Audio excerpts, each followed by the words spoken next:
1 million, 2 million, 3 million. Seems to be working. I'd like to just say a few words preliminarily, and then the highlight for me will be getting your questions in a few minutes, because I want to talk about what's on your mind. I urge you to throw hard balls. It's more fun for me if you put a little speed on the pitches as they come in. You can ask about anything except last week's Texas A&M game. That's off limits. We have a couple of men here from SunTrust. I was just up at the Coke meeting, and I sit next to Jimmy Williams there, who ran SunTrust for many years, and he wanted to be sure that I wore this SunTrust shirt down here. I've tried to get sponsorship on the Senior Golf Tour. I haven't had much luck, but now on the Bankers Tour, I'm doing a little bit better. And he says I got a percentage of the increase in deposits from Gainesville. So I'll go out for SunTrust, dear old SunTrust. I would like to talk for just 1 minute to the students about your future when you leave here, because you're going to learn a tremendous amount about investments, and you'll learn enough to do well. You've all got the IQ to do well. You've all got the initiative and energy to do well, or you wouldn't be here. And most of you will succeed in meeting your aspirations.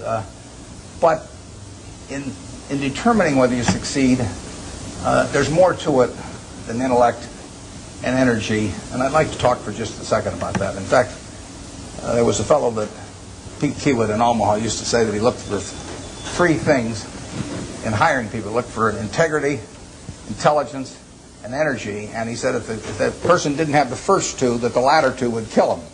Because if they don't have integrity, you want them dumb and lazy. You don't want them smart and energetic. And I'd really like to talk about that first one, because we know you've got the second 2. And to play along with me in a little game for just a second, in terms of thinking about that question. You've all been here, I guess almost all of your second-year MBAs, and you've gotten to know your classmates. And think for a moment that I granted you the right to buy 10% of one of your classmates for the rest of his or her lifetime. Now you can't pick one with a rich father. That doesn't count. I mean, you've got to pick somebody who's going to do it on their own merit. And I gave you an hour to think about it. Which one are you going to pick among all your classmates as for the one you want to own 10% of for the rest of their lifetime? Are you going to give them an IQ test? Pick the one with the highest IQ? I doubt it. Are you going to pick the one with the best grades? I doubt it. You're not even going to pick the most energetic one necessarily, or the one that displays the most initiative. But you're going to start looking for qualitative factors in addition to, because everybody's got enough brain here and enough energy.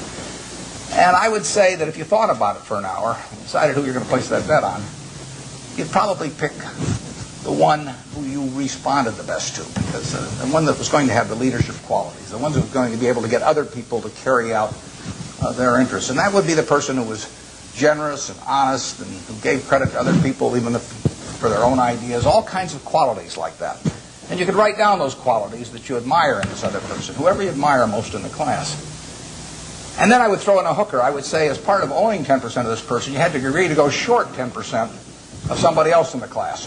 That's more fun, isn't it? And you think, well, now who do I want to go short of? And again, you wouldn't pick the person with the lowest IQ, you would start thinking about the person really who turned you off for one reason or another. I mean, they had various qualities, quite apart from their academic achievement, but they had various qualities. In the end, you shouldn't really want to be around them, and other people didn't want to be around them. And what were the qualities that lead to that? Well, there'd be a whole bunch of things, but it's the person who's egotistical, the person who's greedy, the person who's slightly dishonest, cuts corners, all of these qualities. And you could write those down on the right-hand side of the page. And when you look at that, I don't know which one I'm using. Can you hear me okay with this? Yeah, fine. Yeah. Your microphone on the side. Just back up. What do I do with it? It just came loose. Oh, it just came loose. Okay. You can see why I avoid technology. Chewing gum is about as far as I get. As you looked at those qualities on the left and right-hand side, there's one interesting thing about them. It's not the ability to throw a football 60 yards. It's not the ability to run the 100-yard dash in 9.3. It's not being the best-looking person in the class. They're all qualities that if you really want to have the ones on the left-hand side, you can have them. I mean, they're qualities of behavior, temperament, character that are achievable. They're not forbidden to anybody in this group. And if you look at the qualities on the right-hand side, the ones that you find turn you off in other people, there's not a quality there that you have to have. If you have it, you can get rid of it, and you can get rid of it a lot easier at your age than you can at my age, because most behavior is habitual, and they say the chains of habit are too light to be felt until they're too heavy to be broken. And there's no question about it. I see people with these self-destructive behavior patterns at my age or even 10 or 20 years younger, and they really are entrapped by them. They go around and they do things that turn off other people right and left, and they don't need to be that way, but by a certain point they get so they can hardly change it. But at your age, you can have any habits, any patterns of behavior that you wish. It's simply a question of which you decide, and why not decide the ones that, I mean, if you like, Ben Graham did this, and Ben Franklin did it before him, but Ben Graham in his low teens looked around and he looked at the people he admired, and he said, I want to be admired, so why don't I just behave like them? And he found there was nothing impossible about behaving like them. And similarly, he did the same thing on the reverse side in terms of getting rid of those qualities. So I would suggest that if you write those qualities down and think about them a little while and make them habitual, you will be the one that you want to buy 10% of when you get all through. And the beauty of it is you already own 100%, and you're stuck with it. So you might as well be that person as somebody else. Well, that's a short little sermon. So let's get on to what you're interested in. And like I say, you can go all over the lot. So I don't know exactly how we're going to handle this, but let's start with a hand here someplace or other. Where do we go with the first one? Yeah, right here. Your thoughts about Japan? My thoughts about Japan? I'm not a macro guy.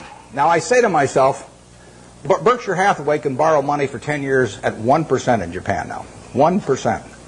And I say to myself, gee, I took Graham's class 45 years ago, and I've been working hard at this thing all my life. Maybe I can earn more than 1%, if I really worked hard at it. 1% annually. It doesn't seem impossible, does it? So I wouldn't want to get involved in currency risk, so I'd have to do it in something that was yen denominated. So I have to be in Japanese real estate or a Japanese business or something of the sort, and all I have to do is beat 1%, and that's all the money's going to cost me, and I can get it for 10 years. So far, I haven't found anything. It's kind of interesting. The Japanese companies earn very low returns on equity, and they have a bunch of businesses that earn 4%, 5%, 6% on equity, and it's very hard to earn a lot as an investor when the business you're in doesn't earn very much money. Now some people do it. In fact, I've got a friend, Walter Schloss, who worked with Graham at the same time I did, and it was the first way I went at stocks, to buy stocks selling way below working capital, very cheap quantitative stocks. I call it the cigar butt approach to investing, is that you walk down the street and you look around for a cigar butt someplace, and you see one, and it's soggy and kind of repulsive, but there's one puff left in it. So you pick it up, and the puff is free. I mean, it's a cigar butt stock. I mean, you get one free puff out of it, and then you throw it away, and you walk down the street and try and find another one. I mean, it's not elegant, but it works. If you're looking for a free puff, it works. Those are low-return businesses. But time is the friend of the wonderful business. It's the enemy of the lousy business. If you're in a lousy business for a long time, you're going to get a lousy result, even if you buy it cheap. If you're in a wonderful business for a long time, even if you pay a little too much going in, you're going to get a wonderful result if you stay in a long time. I find very few wonderful businesses in Japan at present now. They may change the culture in some way so that managements get more stockholder responsive over there and returns are higher. But at the present time, you'll find a very lot of low-return businesses, and that was true even when the Japanese economy was booming. I mean, it's amazing. They had an incredible market without incredible companies.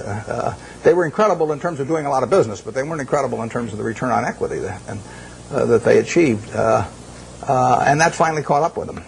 So we have so far done nothing there, but as long as money's 1%, I'll keep looking. I mean,